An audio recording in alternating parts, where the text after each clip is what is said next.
여러분, 안녕하세요. 오늘도 저희 유튜브를 시청해 주셔서 진심으로 감사드립니다.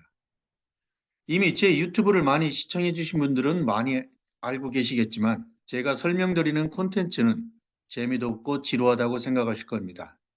원래 제가 유튜브를 개설할 때의 목적은 여러분들에게 투자에 대한 통찰력을 제공하기 위함이었습니다.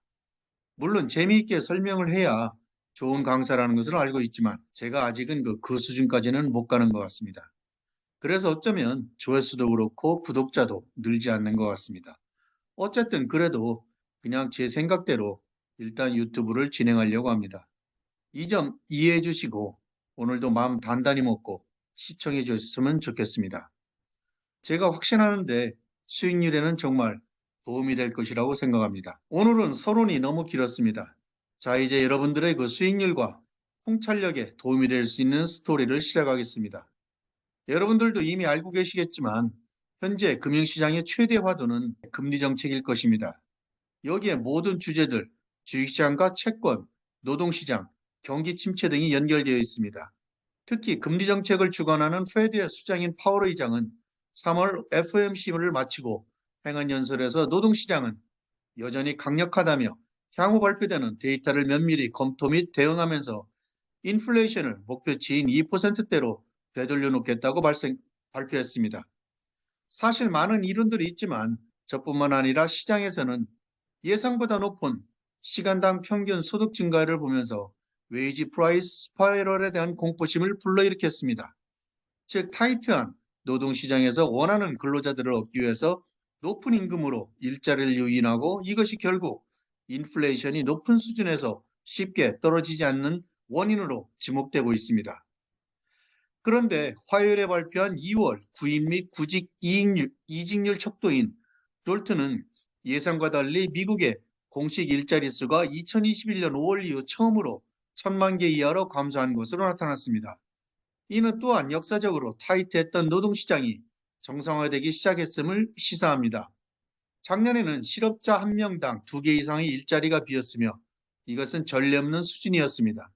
이제 그 수치는 구직자당 1.67개의 빈자리로 감소했습니다. 파월 의장이 중요한 팩터로 지목한 부인자와 실업자 간의 격차도 약 20% 감소한 것입니다. 채우지 못한 일자리 비율, 즉 vacancy rate는 여전히 역사적으로 높은 수준이지만 마침내 그 추세가 꺾이고 있는 것처럼 보입니다. 또한 고용주에 대한 압력과 그에 따른 임금 상승 압력이 줄어들고 있다는 개념을 뒷받침하는 더 많은 증거가 있습니다. 애틀란타 페드는 인구조사 데이터를 기반으로 임금 상승을 여러 팩터로 분류하는 웨이지 트래커를 운영하고 있습니다. 일반적으로 직업을 전환한 사람들은 직업을 유지하는 사람들보다 더 높은 임금 상승을 얻습니다. 자발적인 이직의 경우 결국 더 높은 임금이 새로운 직장을 선택하는 주된 동기인 경우가 많습니다. 경기 침체기만 직업을 바꾸는 사람들이 종종 해고되거나 인수를 받는 경우가 많기 때문에 현직 유지에 대한 프리미엄이 있습니다. 2월 한 달 동안의 최신 애틀란타 페드의 통계에 따르면 작년에 사상 최고치를 기록했던 이직 프리미엄이 매우 크게 하락하고 있는 것으로 나타나고 있습니다. 이는 졸투 수치와 마찬가지로 근로자의 협상력이 약화되고 있음을 시사합니다. 더 높은 급여를 기대하는 근로자에게는 나쁜 소식이지만 인플레이션에 맞서 싸우는 페드에게는 좋은 소식입니다. 이러한 노동시장의 둔화 가능성을 뒷받침하는 데이터가 오늘 발표되었습니다. 노동부는 3월 중순에 해고를 대표하는 초기 실업수당 청구 건수가 주당 거의 25만 건에 달했으며 이것은 이전에 보고된 것보다 약 5만 건 더 높은 수치라고 목요일에 밝혔습니다. 이러한 변화는 경제활동의 계절적 변동을 제거한 수정된 계산을 반영한다고 노동부는 밝혔습니다. 3월 주간 평균 청구 건수는 계절적 요인에 따라서 조정된 23만 7,750건으로 변경전 평균 수준인 20만 건 미만보다 높았습니다. 4월 1일로 끝나는 주에는 청구 건수가 18,000건 감소한 22만 8천 건을 기록했습니다.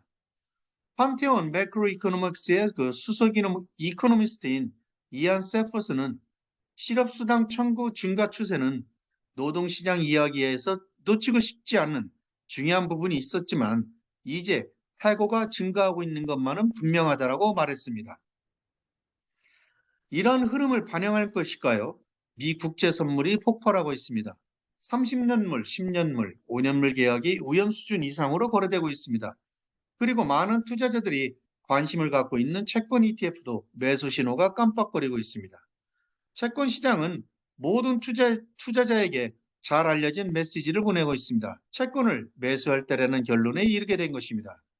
가장 유동성이 높은 장기 국채 ETF 중에 하나인 TLT를 살펴보겠습니다. 국제 ETF인 TLT의 주간 차트를 한번 살펴보기로 하겠습니다. 현재 2014년 저점을 일시적으로 하회한 이후에 이를 다시 돌파해서 2018년 그 저점 수준인 110선선에 대한 상향 돌파 시도를 하고 있습니다. 이를 돌파하게 되면 다음번 목표치는 130선까지 상승하게 됩니다. 반대로 재반 상황이 불리하게 돼서 100선이 무너지게 된다면 TLT는 다시 88선까지 하락할 수 있습니다. 다시 말씀드려서 장기금리가 상승할 수 있다는 의미입니다. 그래서 만약에 2014년 저점 하향 돌파에 실패하게 되면 이후 수개월간 조정이 이어질 것입니다. 그렇지만 110선과 이전 2018년 저점을 확실하게 돌파하면 135선까지 상승할 가능성이 예상됩니다. 반면에 100을 하회하게 되면 2011년 저점인 88까지 하락할 위험이 존재하게 됩니다.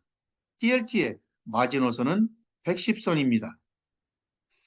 따라서 만약에 TLT가 110선을 상향 돌파한다면 60대 40 포트폴리오 전략보다는 주식 40, 채권 60으로 하는 40대 60 전략이 더 유리할지도 모르겠습니다. 왜냐하면 지난번 영상에서도 말씀드렸지만 현재 장단기 금리가 역전된 상황에서 수익률 곡선 스프레드는 다시 스티프닝해질 것이고 이렇게 되면 역전된 수익률 곡선이 저점을 확인한 것이 됩니다. 이후 채권 및 주식시장 수익률을 살펴보면 장기 및 단기 채권 수익률이 기간별로 주식에 비해서 훨씬 유리해 보입니다. 즉 채권 수익률이 향후 12개월 동안 주식보다 더 높다는 것을 의미합니다. 따라서 당연히 채권 비중을 높이는 것이 유리합니다. 오늘 제가 드리는 말씀을 요약해 보면 향후 고용 및 인플레이션 데이터를 살펴봐야 되겠지만 고용 시장이 안정돼서 인플레이션이 진정될 가능성이 높다는 점에서 40대 60 전략을 고려해 보시기 바랍니다. 이는 앞서 말씀드린 대로 향후 주식보다는 채권 수익률이 앞설 가능성이 높기 때문입니다.